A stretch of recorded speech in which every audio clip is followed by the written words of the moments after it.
Vamos lá, como combinado, estamos aqui, né, para conversar sobre a prova SESDF, mais uma prova dominada de cabo a rabo pelo sprint final, de cabo a rabo, e estou aqui para a gente fazer as ponderações hard work sobre a prova, né, o React hard work, com foco nas questões mais problemáticas, e que é o que importa nesse momento, né? Então a gente vai passar aqui uma geral e resolvi fazer aqui no Instagram e fazer um pouquinho diferente até do que o habitual. E não, vamos ver se vai funcionar, vamos ver se vai ficar legal. A gente montou aqui um jeitinho para ver se fica bacana da gente conversar aqui mesmo no Instagram sobre a prova SESDF, que foi uma prova, minha opinião, uma prova bizarrinha. Bizarrinha pelo seguinte, não que... Veja, foi uma prova que ela não trouxe muita dificuldade. Quem estudou bem e tal não teve muita dificuldade na prova. A parte bizarra, quando eu falo bizarrinha, é primeiro porque dentro daquela ideia de certo e errado, acabou explorando, isso acaba acontecendo mesmo, acabou explorando alguns rodapezinhos, sabe? Algumas coisas muito específicas, e eu acho que não tem necessidade disso, mas a pior parte da prova é ter explorado um número muito pequeno de temas. Essa é a pior parte, sem dúvida alguma, né? Eu acho que isso não é legal, compartimentaliza muito, né, a avaliação, e é aquela coisa, de repente aparece um tema que eu, por alguma razão, não revisei muito bem, não tive muito contato e tal, a gente perde, né? Perde um espaço muito grande, né? Então isso é um problema da prova. Eram 120 questões, o que custa, né? O que custa colocar assim, coloca os enunciados com 3 perguntinhas, 3 afirmativas ou com 4 no máximo. Mas tinha umas com 6, né? Enfim, aí fica muito ruim, muito ruim. Claro que muita gente vai se dar bem, vai achar legal e tal, mas veja, isso não é bacana. Se a gente tivesse várias provas desse modelo, ia ser muito complicado, sabe? Muito complicado. É que aquela ideia, né? Quanto menos questões na prova, mais difícil é da gente ter uma avaliação real, né? Mais difícil é de conseguir classificar bem as pessoas. Veja, a prova tem sempre suas limitações, né? Mas quanto menos questões, pior. Né? Pior. Óbvio que tem um número também que, enfim, que aí já é estafa e não dá para avaliar ninguém. Mas da forma que foi, eu acho que não ficou bacana, não. Não ficou bacana mesmo. Tá bom? Mas a ideia aqui é a gente passar sobre as questões polêmicas e nem teve muita não, viu? Não teve muita questão polêmica, não. A prova foi bem redondinha. A maneira como escolheram de fazer a prova fica muito fácil, né? Fica muito fácil. Com essa coisa de certo e errado, assim, uma coisa é quando é uma questão com várias alternativas que uma anula a questão inteira. Aqui não. Vai anular umazinha aqui, umazinha acolá, né? Então... É uma dinâmica um pouco diferente. É mais fácil fazer questão assim, né? É mais fácil fazer questão assim. E o detalhe é que o padrão da prova, a gente estava... uma expectativa de ver como que seria o padrão. Vai seguir o padrão específico ao OCP ou trará alguma coisa da alma SESDF, sabe? E, cara... essa prova não é bancar o CP, sabe? Definitivamente não é. Essa, pelo menos de agora, não foi. Não sei ano que vem o que vai acontecer. Mas ela na íntegra, um ponto ou outro tem suas similaridades, mas isso sempre aconteceria. Mas isso aqui ou foi encomendado por pessoas novas da banca OCP, mas não é o padrão habitual da OCP. E felizmente, né, a gente conversou sobre isso no sprint final SESDF, a gente fez uma mescla do que é a OCP e do que era a SESDF padrão. E por isso, dominamos geral. Mas deixa eu mostrar aqui, eu vou passar por algumas questões da prova, vou na sequência até, não sei se tu tens a prova em mãos, mas eu vou na sequência e começando até com a prova de cirurgia, né? Porque a gente vai direto com foco, né? Quem foi que falou aqui? Patrícia, mas uma errada, na verdade uma errada perde meio ponto, né? Meio ponto, é isso com uma alternativa errada. Mas o fácil, Patrícia, não é na pontuação. O fácil, quando eu falo fácil, eu não usei o termo fácil, eu falei o termo acessível. Eu acho que foi esse o termo que eu usei. Não sei, salvo engano. Se não foi, a ideia é essa. A prova acessível é aquela que a gente não sua frio fazendo a prova, sabe? Claro que dúvida sempre existirá. E naquela, caramba, marco, não marco, será que eu vou, será que eu não vou? Nessa tem esse detalhezinho, mas a prova acessível. Uma prova que explorou assuntos que fazem parte da dinâmica de estudo da maioria, né? De quem está na dinâmica de preparação para a prova. Beleza? Mas deixa eu puxar aqui o Fábio quer fazer um comentário sobre uma questão. Vamos ver se vai funcionar. Vamos ver, a gente fez aqui um negócio legal, deixa eu ver se vai dar certo aqui. Deixa o Fábio falar sobre a questão. Então, Fabrício, em relação à cirurgia aqui do CSDF, totalmente dominada, sprint final, matou a pau. A gente tem um probleminha aqui nesse grupo de questões que envolve a número 4, 5 e 6. Vamos dar uma olhadinha no enunciado do caso. Paciente de 48 anos que chega no hospital com vômitos frequentes, então a paciente não para de vomitar e, de repente, ela tem uma dor intensa na região retroesternal. O que aconteceu aqui? Quem tem crises de vômitos com dor retroesternal intensa, provavelmente uma ruptura de esôfago, a chamada síndrome de Boerhaave. Aí no número 4, ele mais ou menos diz isso. Uma das hipóteses diagnósticas é a ruptura de esôfago? Sim. Que é associado à chamada síndrome de Mallory-Weiss? Não, Mallory-Weiss é quando vomita sangue depois do vômito. Ele trocou o epônimo, então está errado. Essa questão está errada e o gabarito está correto, ok? Então a 4, nada a reclamar. O problema está na 5. O que ele diz na 5? O diagnóstico de uma possível perfuração esofágica, sim. E pode ser feito através de radiografia de tórax? Pode. Mas qual que é o problema? Porque a radiografia vai demonstrar um hidropneumotórax. Muito difícil disso acontecer. O clássico aqui da radiografia é o pneumomediastino. O esôfago é um órgão mediastinal. Nesse caso, a gente vai ver a presença de ar no mediastino. Pode até aparecer aquele chamado sinal de Raman, que é o atrito pericárdico. A gente sente aqui o atrito pericárdico por conta da presença do ar no mediastino. Um hidropneumotórax muito raro, muito difícil de acontecer. Então essa número 5, ela está errada. Só que o gabarito, ela dá como certa.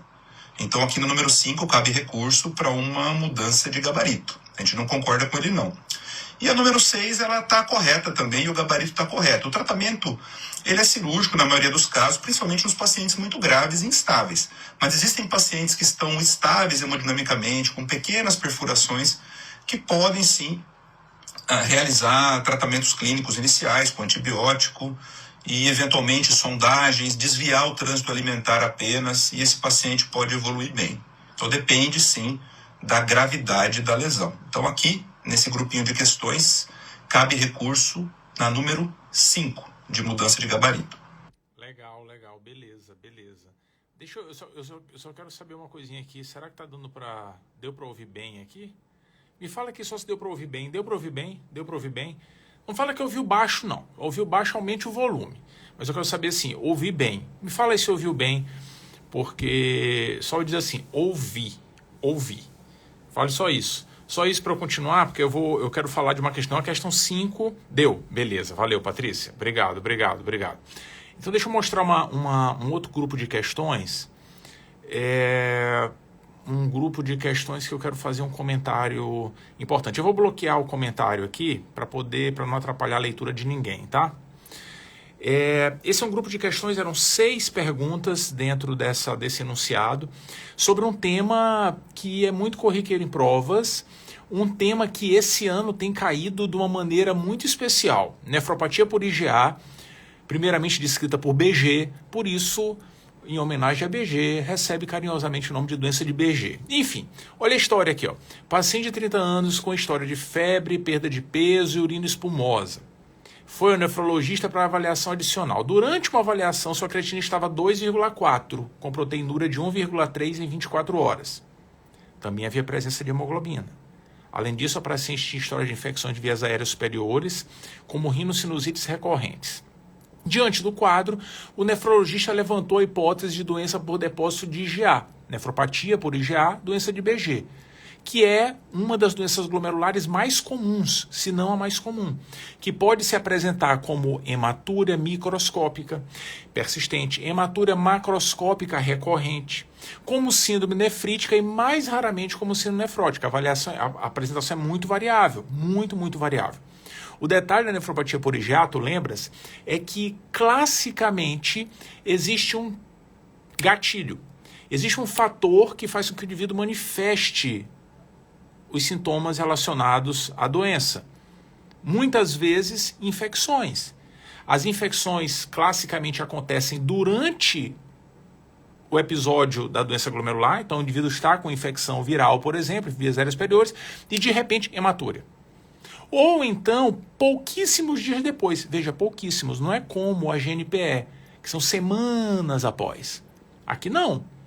Aqui ou é na mesma data ou pouquíssimos dias depois. Então essa associação é muito clássica dentro da nefropatia por IgA. Né? Muito clássica. Observe que esse indivíduo tem proteinúria, tem traços de hemoglobina, tem estigmas, né, que sugerem para a gente que existe doença glomerular. E aqui, muito provavelmente, dada a proteinúria, né, o nível da proteinúria, muito provavelmente síndrome nefrítica. É isso que a historinha tende a direcionar, né? Essa que é a ideia. Beleza. Associado a isso, tem taxa de filtração glomerular reduzida. Olha o nível da creatina, 2,4.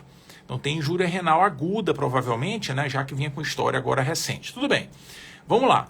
Vamos ver as afirmativas e ver como a prova estava acessível, mas eu quero trazer, eu quero chegar em um ponto bem específico dessa questão. 43. Paciente apresenta proteinúria nefrótica. Aqui não precisa nem ter medo, de aquela, se eu errar vai descontar meio ponto. Não, fala sério, né? 1,3 grama de proteína em 24 horas de urina, isso não é proteinúria nefrótica. Proteinúria nefrótica mais 3,5 gramas. Então, beleza, essa aí tá errada, gabarito ok. 44. Essa daí, cara, é do capiroto. A presença de ANCA geralmente é associada com glomerulonefrite rapidamente progressiva. Cara, fala sério. Veja só, essa é uma afirmativa que, às vezes, a gente, sem saber muita coisa, marca como certa e acaba ganhando ponto, porque estava certa mesmo.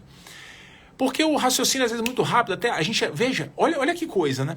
Às vezes a gente lê mal o enunciado. Nossa, é um paciente com doença glomerular, piora da função renal. Aí eu leio lá, se tiver ANCA, pode estar associado a GNRP. Glomerulonefrite rapidamente progressiva, né? Que é aquele cenário que o paciente perde função renal rapidamente progressiva, perde cerca de 50%, né, da taxa de filtração, aumento da creatinina nesse valor. Isso geralmente em menos de 3 meses, né? Essa é uma das definições possíveis. Mas, enfim, uma das causas disso são as vasculites paucimunes, ANCA relacionadas. Então, às vezes, a gente de sopetão marca como certo. E aí, o detalhe, né, é que, veja como uma questão mal feita. Quem é muito criterioso, às vezes, pode ter dificuldade na questão. Porque vê o cenário e diz assim, não, peraí, o nefrologista suspeitou de nefropatia por IgA, doença de BG. Peraí rapidinho. Doença de BG é isso aqui. Vasculite paucimune é isso aqui. São coisas diferentes. Como assim? O ANCA está aqui. Como é que está aqui? Isso aqui está errado. Presença de ANCA é associada... Não, peraí, nefropatia por IgA não tem nada a ver com ANCA.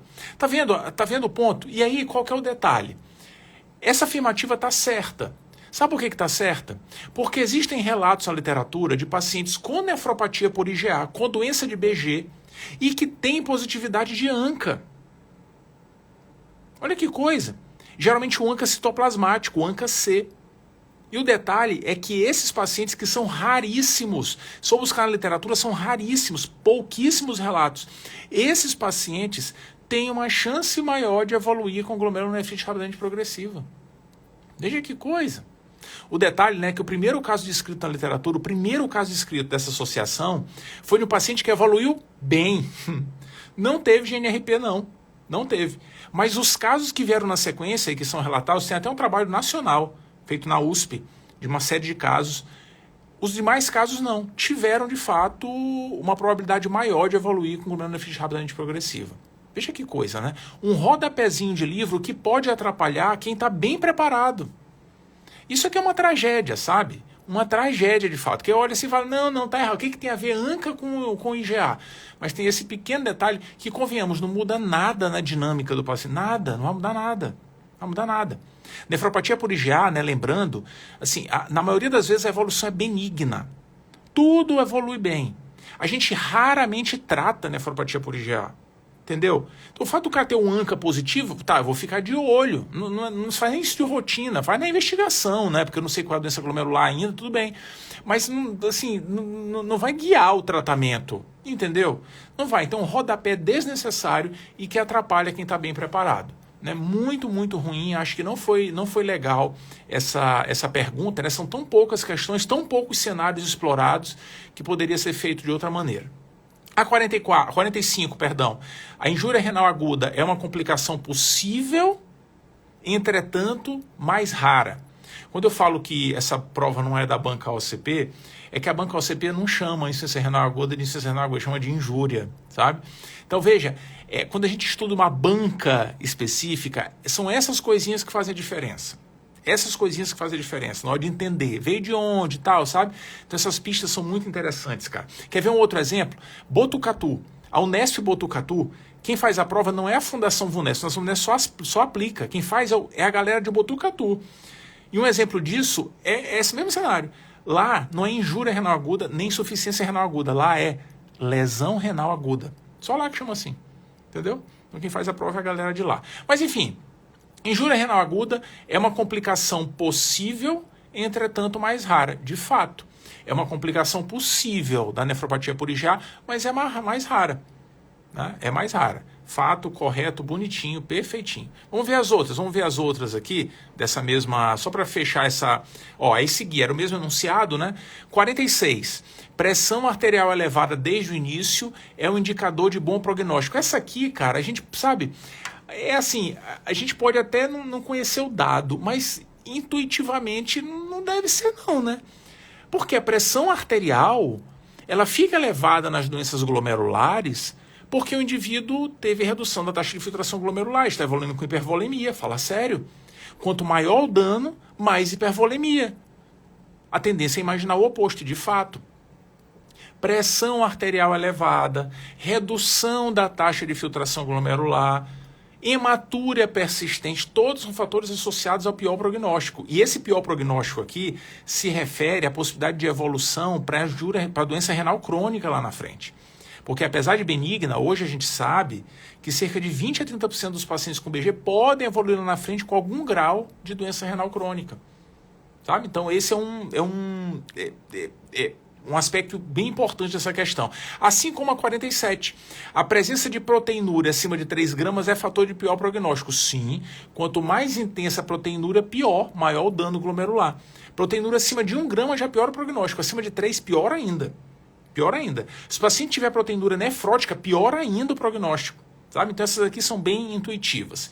E a 48, que é algo que a gente conversa muito aqui dentro do hardware, que está aí na prova. Embora rara, existe clara associação entre doença celíaca e nefropatia por IgA. Rara o caramba. Rara o caramba. Essa associação é bem importante. Cerca de 1/3 dos pacientes podem ter. Sabe? Então não é com doença celíaca, podem ter algum grau de depósito de IgA no néfron, no glomérulo. Então isso não é incomum, né? Isso torna essa 48 equivocada. Essa aqui é aquela que às vezes a gente fica na dúvida, né? Cara, será que é raro? Será que não é? Qual é a definição de raro? Sabe? Essa daqui é aquela que gera dúvida, mas de fato é uma associação bem importante. E isso tornava essa afirmativa equivocada. Tá bom? Mas vamos continuar porque tem uma questão que a Sinara quer comentar. Deixa eu chamar a Sinara aqui. Tem uma questão de Sinara, deixa a Sinara falar. Vamos ouvir Sinara aí, vamos ouvir Sinara. Então, Fabrício, a gente tem aí uma questão sobre diarreia crônica, né? Uma história aí de uma criança de 8 anos de idade que apresenta uma diarreia há 6 meses, mas que a principal característica, sem dúvida, dessa questão é o fato dessa criança manter peso, estatura e velocidade de crescimentos adequados, o que sinaliza para a gente de forma indireta que não existe um problema desabsortivo, visto que ele mantém aí os índices antropométricos de forma adequada, dentro do padrão adequado para a idade. E a gente tem aí uma história também de que ele realizou aí tratamento para verminose, de que ele fez aí uma troca de leite aí, pensando aí numa provável intolerância à lactose sem melhora clínica. As questões 55 a 59, elas não apresentam problema. Porém, a questão 60, ela tem um problema. Por quê? Ela retrata aí, ela fala sobre o uso de probióticos, que quando a gente vai ver tanto o manual aí do Ministério da Saúde, quanto o próprio protocolo, a própria recomendação aí da Organização Mundial de Saúde, eles não mencionam sobre o uso de probiótico no tratamento da diarreia aguda, muito menos em relação à diarreia crônica. O guia em relação à diarreia aguda da Sociedade Brasileira de Pediatria, ele coloca que o probiótico ele ainda não é um consenso. Alguns estudos aí indicam realmente o uso e outros não. Mas basicamente a Organização Mundial de Saúde e o Ministério da Saúde não indicam o uso de probiótico realmente em relação ao tratamento aí de diarreia aguda. Portanto, como não é uma coisa que é consenso realmente em relação ao tratamento, é uma questão sim cabível de recurso, visto aí que probiótico não é algo que rotineiramente deve ser prescrito, que deve ser utilizado. Uma questão realmente bem duvidosa, né? Tantas nuances aí que poderiam realmente ser abordadas aí realmente sobre esse assunto. E aí falar realmente sobre realmente o uso de probiótico aí realmente é pegar numa pegadinha que não é alguma coisa realmente que é consenso e realmente é cabível de recurso. Beleza. Essa daqui, eu acho que essa aqui, muita gente vai querer o recurso mesmo, né? Porque essa daqui, enfim, é conceito clássico, né? E chato a prova ter explorado dessa forma. Agora, preventivo. Olha, Fabrício, essa questão vai trazer o caso de um paciente de 58 anos de idade que sofreu um acidente vascular encefálico isquêmico e desde então ficou com algumas sequelas. Sequelas motoras, sequelas em compreender a fala, em fazer cálculos, prejuízo ali na memória de curto prazo. A questão 101 vai afirmar, baseado nesse enunciado, que é possível inferir que esse paciente se tornou completamente dependente para as atividades de vida instrumentais. E aí o que a gente teria que lembrar?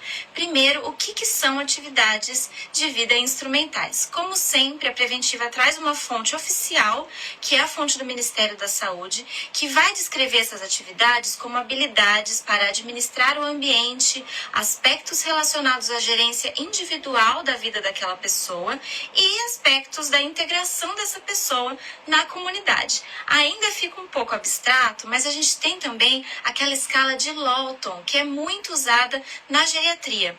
Essa escala ela vai estratificar quais são algumas dessas atividades instrumentais. Então, por exemplo, conseguir usar o telefone, conseguir lembrar de tomar as medicações na dose certa, no horário certo, conseguir fazer compras, conseguir lavar, passar roupa, cozinhar. Então, tem várias atividades instrumentais e para cada uma delas a gente vai assinalar o grau de dependência ou independência desse paciente. Ou seja, se ele consegue realizar aquela atividade sem ajuda, se ele consegue realizar parcialmente, com ajuda parcial, ou se ele não consegue realizar, e aí sim ele seria completamente dependente para aquela atividade instrumental. Qual que é o problema dessa questão 101? Com os dados do enunciado, a gente realmente não consegue estratificar o grau de dependência desse paciente. A gente sabe que sim, por conta do AVC, ele teve algumas sequelas que impedem essas atividades instrumentais, mas eu não consigo bater o martelo e falar que ele é completamente dependente. E é por isso que cabe recurso. Como fonte, a gente pode usar justamente a escala de Lawton e mostrar essa estratificação. Então, essa questão aqui pode pedir recurso se você se sentiu prejudicado. Boa. Completamente dependente sou eu. Isso aí tá... Tem que estratificar de fato. Boa, Laís. Tem uma outra questão aqui que o Fábio quer falar. A 112. Vamos ouvir aqui que é uma ponderação importante. Vamos ouvir, Fábio. Então, Fabrício, a gente tem também aqui uma polêmica na questão 112, sobre rastreio de câncer coloretal. O enunciado lá em cima fala de uma mulher de 58 anos. E desde a questão 109 ele vai trabalhando esse tema de rastreamento. Na 109 e 110 fala sobre rastreamento de câncer de mama. Na 111 sobre os rastreamentos de doenças através de exames laboratoriais. Mas aqui na 112 que surge alguma dúvida. Primeiro, ela é eletiva para o rastreamento de câncer coloretal? É. Acima de 50 anos a gente não tem dúvida. Tem literatura que fala acima de 45. Então 45 a 50 vale a pena fazer o rastreamento. E como é que é esse rastreamento? Esse rastreamento, o ideal é através de um exame direto. O exame direto mais realizado, mais seguro para detecção, não deixar passar nada, é a colonoscopia. Uma colonoscopia, pelo menos a cada 10 anos, quando o exame é negativo. É claro que quando tem um pólipo, uma lesão, eu vou antecipar esse exame. Agora, eu posso fazer sangue oculto nas fezes? Posso. Posso fazer sangue oculto nas fezes anualmente, juntamente com um exame físico, com um toque retal? Posso. Porém, tomar muito cuidado. Primeiro que o sangue oculto nas fezes ele tem um índice grande de falso negativo e de falso positivo. Toda vez que a gente tem um sangue oculto nas fezes positivo, ele me indica colonoscopia. Tudo bem, se for falso positivo, não precisava ter feito a coluna, mas não vai ter um grande prejuízo para o paciente. O problema são os falsos negativos. Então, mesmo fazendo sangue oculto nas fezes anualmente, isso não descarta a necessidade da colonoscopia, pelo menos a cada 10. Então, a maioria dos protocolos, elas vão dizer exatamente isso. Sangue oculto anual com exame físico. Aí eu posso realizar uma coluna a cada 10 e no meio do caminho até uma retossigmoidoscopia a cada 5 anos. E isso varia muito de protocolo de sociedade e isso leva a questionamento. Qual é o problema aqui nessa questão? É que ele fala sangue oculto ou colonoscopia. Uma coisa ou outra coisa. No meu ponto de vista, isso daqui é um erro. Deveria fazer as duas coisas. Pelo menos num primeiro momento, com 58 anos. Não dá para eu não fazer uma colonoscopia numa pessoa que nunca fez colonoscopia com 58 anos. Por isso, na minha opinião, essa questão ela deveria ser encarada aqui como errada, não como certa, como veio o nosso gabarito. Perfeito. Ótimo, ótimo. Então, a ideia até aqui era a gente passar uma geral sobre as questões problemáticas da prova, né, e não fazer aquelas longas discussões passando por questão, né, mas para embasar qualquer tipo de discussão, quem tivesse sentido prejudicado em alguma questão. Lembrando que quem for aluno hardwork, quiser entrar em contato com a gente para discutir qualquer questão, pode entrar em contato, tem os nossos telefones pessoais dentro da plataforma, pode entrar que a gente discute. Se houver algo que tiver pensado sobre alguma outra questão, a gente conversa e discute. Se tiver alguma ponderação aqui que tenha fugido até a nossa dinâmica, né? Teve de tudo, né? Para quem não viu a prova, né? Teve questão de cetoacidose diabética, né? Bem redondinha, né? Bem redondinha dentro daquilo que a gente discute habitualmente. Cetoacidose que cai em toda a prova praticamente e a gente precisa dominar sempre. Valeu? Então a ideia era fazer essa live, ao invés de fazer no YouTube, a gente fazer aqui redondinha. O Instagram é nosso, né? Então a gente já veio para cá, formatou direitinho lá. Ficou legal, não ficou? Ficou bacana. Eu achei que ficou bacana. Enfim, eu vou deixar gravado aqui para quem quiser dar uma bisbilhotada depois e ver as nossas opiniões sobre as questões e qualquer coisa fala com a gente. Valeu? Ó, tchau. Beijo e detalhe, hein? Detalhe. Tudo bem que o ano tá acabando, mas tá vindo por aí a maior live das lives de todos os tempos da história do mundo e do universo. Live das lives, SUS São Paulo. A prova vai ser em janeiro, né? Dia 14 de janeiro, live das lives, dia 13 em São Paulo. Presencial em São Paulo, arrebentando tudo. Valeu, ó. Tchau. Beijo e a gente segue conversando. Tchau.